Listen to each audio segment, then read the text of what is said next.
जी अस्सलाम वालेकुम दोस्तों, हम आज की इस वीडियो में बात करेंगे सोने के बारे में।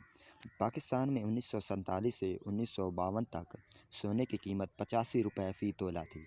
उसके बाद 1960 तक 135 रुपये, 135 रुपये फ़ी तोला। उसके बाद 1971 तक 246 रुपये फ़ी तोला। उसके बाद 1980 तक 2023 रुपये फ़ी तोला। उसके बाद 1990 से 1996 तक 5000 के इर्द गिर्द रही। उसके बाद 2002 तक 10,600 रुपये फ़ी तोला हो गई और उसके बाद 2008 में सोने की कीमत तकरीबन 23,000 से ऊपर चली गई। 2008 के बाद 2010 में सोने की कीमत में मुसलसल इजाफा हुआ और 54,700 रुपये तक पहुँच गई। 2017 में सोने की कीमत 56,000 रुपये थी और उसके बाद तकरीबन अब तक जो मुसलसल इजाफ़ा हुआ है और उसके बाद जो सोने की कीमत है वो 1,16,000 रुपये के लगभग है।